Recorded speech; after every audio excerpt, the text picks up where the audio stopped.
Hello everybody, day 23 of the movie challenge. We only have two movies to choosing. So I guess I take the red one because I have a red dress. So let's go. We are here at the semifinals.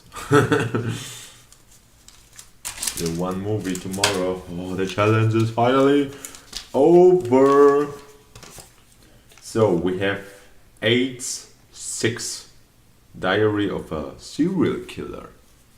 Alright. I know this movie. This is a Spanish horror movie, and I love horror movies from Spain. So this should be a blast for me. See you after the review.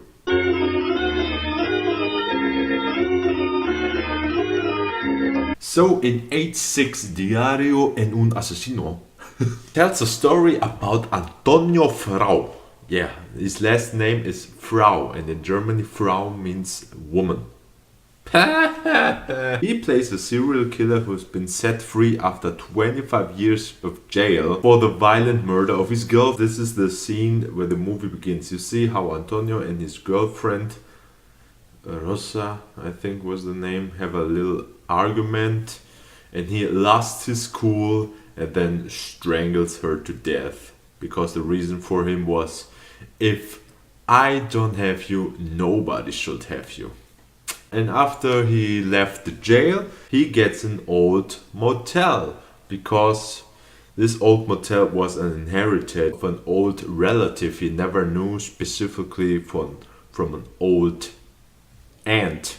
And this motel he just inherited is or was in the days of his aunt a brothel. He thinks now this is the opportunity for me, and his task is to reliving the grief of those who have lost the will to live.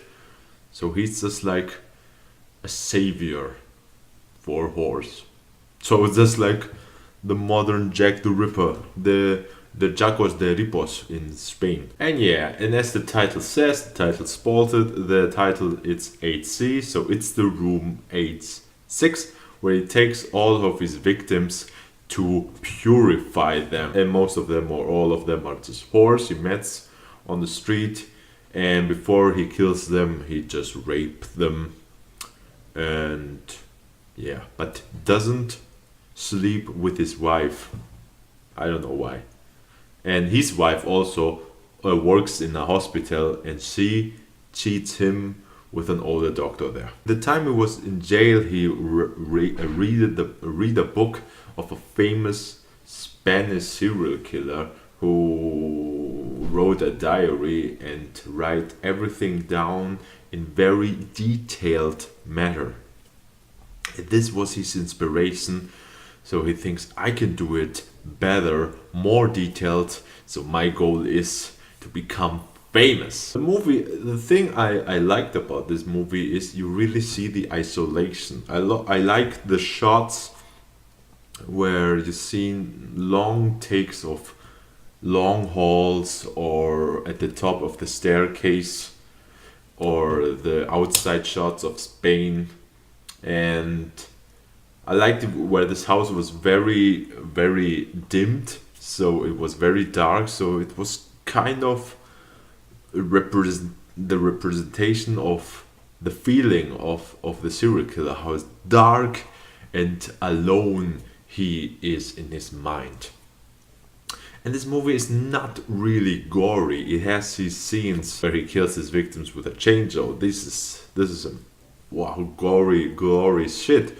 But most of the kills you see or you hear it at the off. You see more, the aspect of this movie is more about the psychological thing of the serial killer, and how, and he shows the audience how he feels, and you see more of the portray of a serial killer than you see his act. In the end, it was not just a good movie.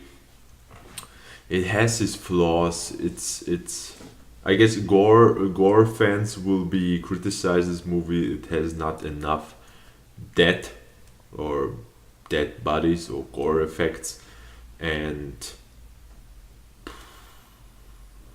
yeah, it's kind of it's a mediocre movie. Not really great, but really not bad.